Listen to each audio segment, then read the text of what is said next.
Lunar Operations Command was created.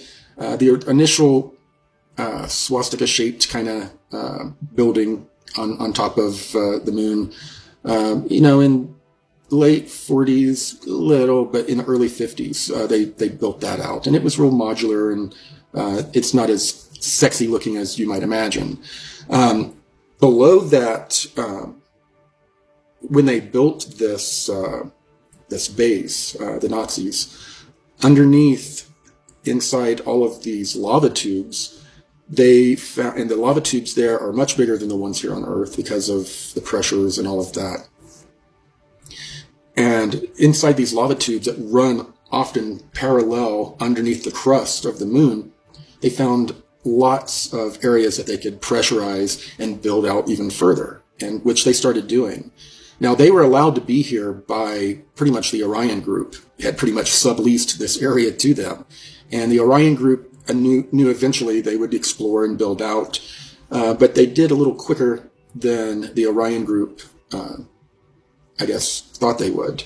And the Orion Group is the tall gray ETs, their reptilian counterparts, insectoid group, and this Galactic Federation, tall blonde human ETs, and they all kind of worship this AI god.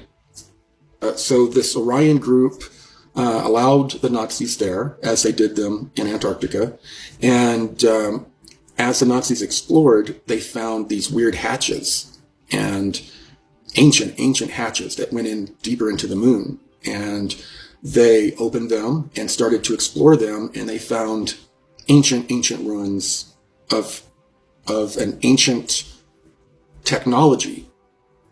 And they reported back to their reptilian and Orion Group counterparts, and they were told to stay out for their own safety, and it would be divulged to them over time.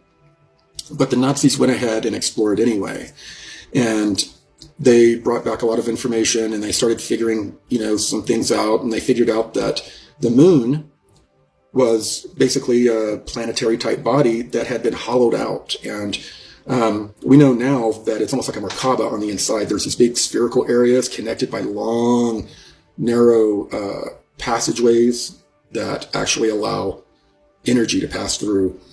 Pre-Adamite story, the group that used to live on Mars, a cataclysm happened there, and then they took the moon as an ark here. And what the Nazis discovered was what the pre-Adamite group had done. They had refurbished this old ancient moon station, and they had created it into an ark. They had created an area for millions and millions of their people to live, for animals to live, and they had working technologies that were over 2 billion years old from the ancient builder race.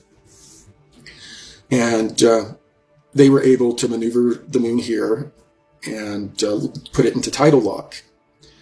And we had learned a lot of this from different ET groups, but also from what we were finding on the moon. And during the last two micronova solar events that occur every 12,000 years or so, they happen more often than that, but the big ones happen every 12,000 years. In the last one especially, the technologies in the moon were just demolished. They were the pre-Adamites were able to move the moon in just the right spot, almost like an eclipse position, solar eclipse position, when the ejecta from the last solar event hit, and it shielded much of the Earth. There were still cataclysmic problems, but it shielded much of the Earth. And we think that's what the Orion Group is trying to, they're trying to repeat that.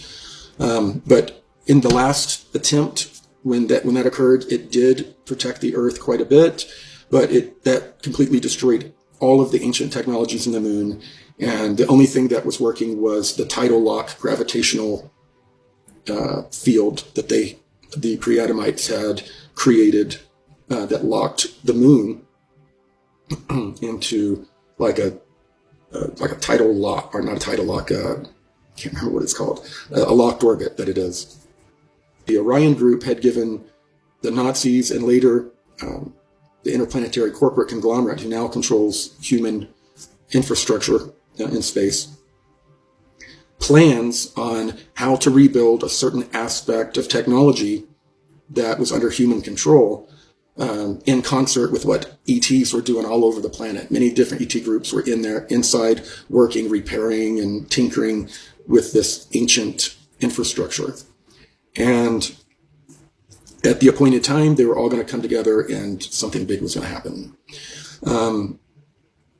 What occurred recently is that down in that area, they had utilized the areas that the pre-Adamites had created to house their families by the millions. When the moon was being used as an ark, they kind of refurbished that. The ICC refurbished that, and we had thousands of scientists and engineers, technicians, all living deep within the moon and in the ancient bases. Imagine that.